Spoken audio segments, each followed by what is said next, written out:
Thank you for organizing this conference and for granting me the opportunity to address freedom of religion and expression in Europe with you. My name is Felix Bollmann, and for the last 6 years, I have been legal counsel with ADF International, a faith-based, alliance-building legal advocacy organization that protects fundamental freedoms and promotes the inherent dignity of all people. Together with around about 100 colleagues in 8 offices and a network of partner lawyers around the world, we currently work on more than 1,000 cases in more than 100 countries. Our model is to seek justice for individual clients, but we don't stop here. We aim to address the root causes for these legal issues through international and national law, and we're building an alliance to accomplish lasting change. In this short presentation, I will share a few insights from our practice regarding religious expression. The right to freedom of religion is the common theme in our cases. Under this umbrella, cases may either be genuinely about the freedom to have or not to have a particular belief, the freedom to manifest one's religion, but also more specifically the freedom of expression, assembly, association, the right of parents to raise their children according to their deeply held convictions, as well as the right to life, marriage, and family. As things stand, both the domestic law as well as the international law ratified by and applicable in the vast majority of states in the world explicitly guarantee all of these freedoms. Yet, many people seem to feel that their freedoms are being restricted, and some actually do get into legal trouble. In preparation of this contribution, I looked back at cases ADF International has worked on during the last few years and tried to group them according to some trends we see.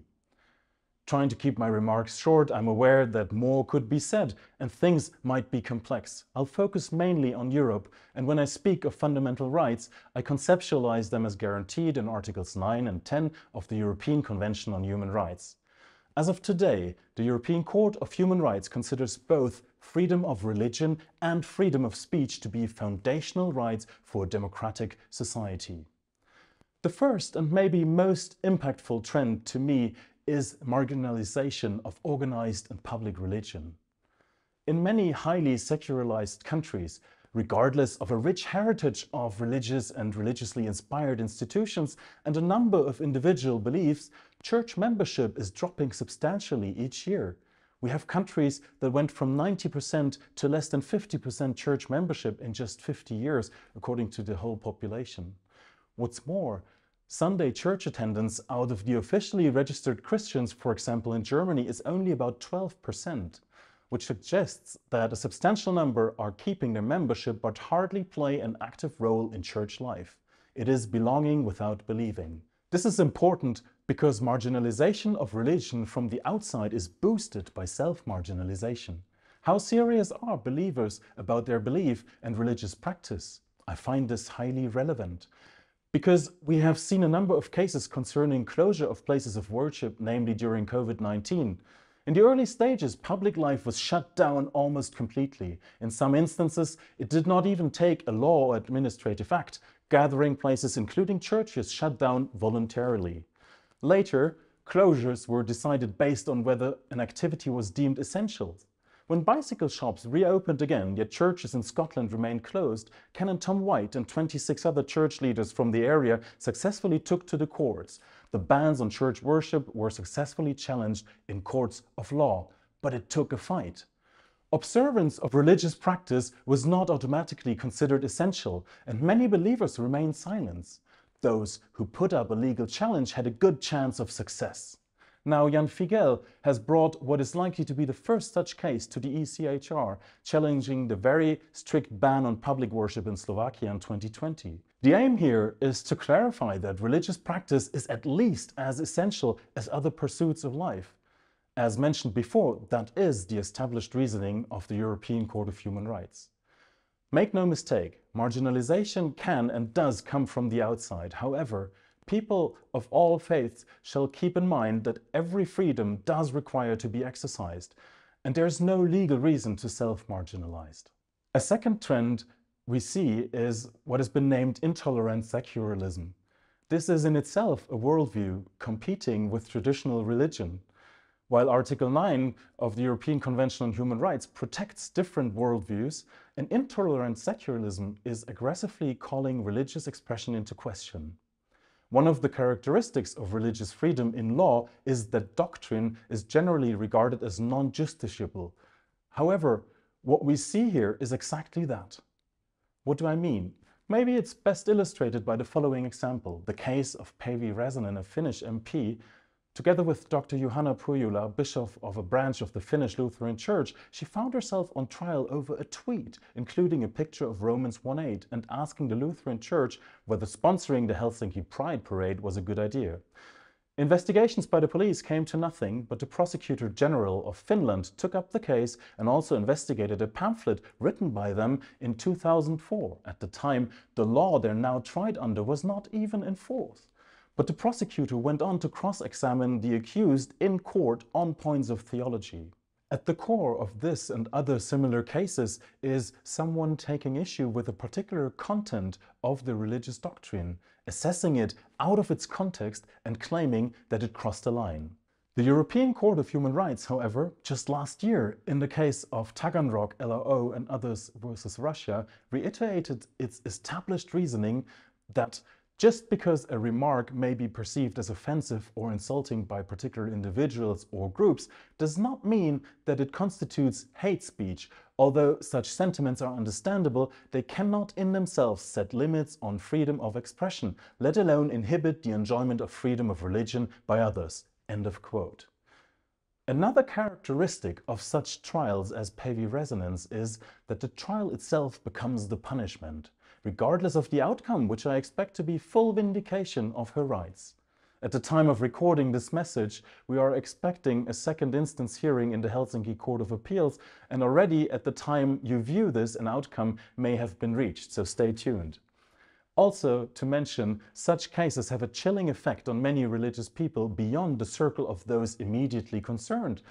The thinking is, if it can happen to these prominent people, I better keep quiet.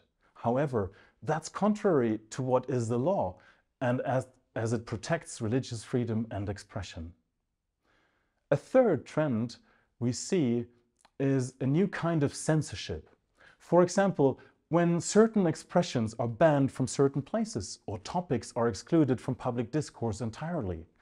One example of this threat is the imposition of blanket speech restrictions in the UK. It happened before by way of municipal orders. However, earlier this year a law was passed in the House of Commons to introduce nationwide bans. Several people have been arrested and indicted in criminal court for silently praying outside an abortion clinic. On the slide, in the picture on the right, you see Isabel von Spruce standing silently outside an abortion clinic which was closed at the time. The police first ask her whether she is just standing there or whether she is praying, to which she replies, "I might be praying silently in my head." Upon that statement, she is subjected to a full body search on the spot and then arrested and taken to police station. Other countries, such as Spain or Germany, either have already imposed similar restrictions or are working to do so, in spite of the fact that courts regularly enforce the right of people to assemble, pray, or even protest literally anywhere they like, as long as they don't physically hinder others in going about their lives. Every modern legal system legally bans state censorship, for good reasons. However, current politics seem to not be particularly bothered by the law. With heavy lobbyism from abortion providers, they demonstrate raw power and might just issue bans and restrict individual groups' gatherings. A fourth trend I'll just mention briefly, education. According to international law, states are held to respect the right of parents to ensure education and teaching in conformity with their own religious and philosophical convictions. Many parents feel that public schools are not respecting this principle. Oftentimes, there is little transparency about it. ADF International has just filed with the European Court of Human Rights the case of a German private school provider that focuses on the role of the state versus the role of parents in education. Finally, I would like to mention a fifth trend. We find that politics may seek to instrumentalize majority religions in some places. Where this is the case, oftentimes blasphemy or anti-conversion laws serve as a pretext for violence against buildings or other religious property, or even against people. The methods and outcome greatly vary in different places.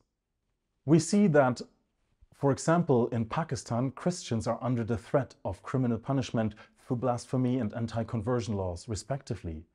In India and even Nigeria, this also concerns Muslims or certain Muslim minority groups alike. Even when members of minority religions are actually the victims, some courts pronounce death sentences, and young age and even mental health issues do not move them. Our practice suggests that it is fair to speak of trends, as the above-mentioned examples stand for many cases in every area discussed.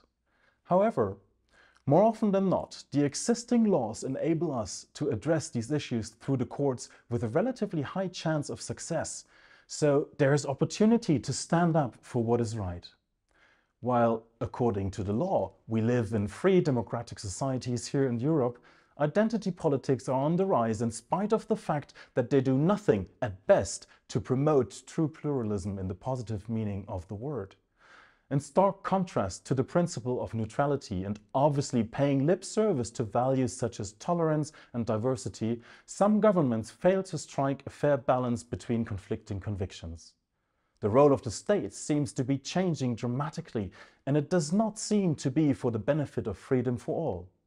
Subjectively perceived offensiveness can be enough to unleash the machinery of state power and law enforcement. Finally, there seems to be a trend of moralistic views of individual office holders driving action rather than the law. Mighty is right? Almost nothing is more dangerous, as history teaches. Thus, that's precisely why the rule of law exists, with its checks and balances. We are at a pivotal point. Will diverse societies be able to maintain the necessary degree of cohesion to live in peace, generate common good and economic well-being? Will the rule of law stand?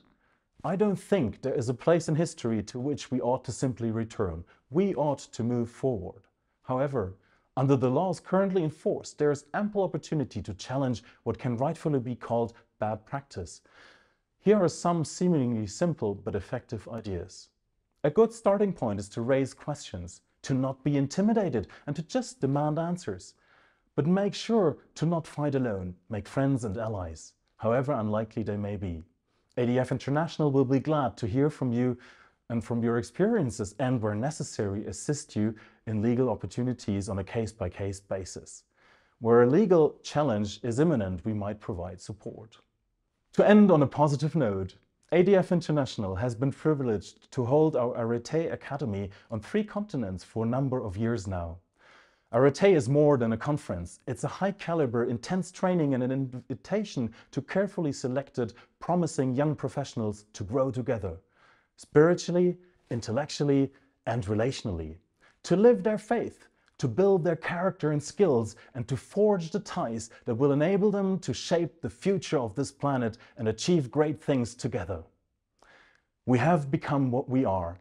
I firmly believe that transformation is possible, and with freedom of religion and freedom of expression guaranteed by law, there is a solid legal basis to embark on that journey. Thank you very much for your attention, and I wish the conference to be successful and encouraging.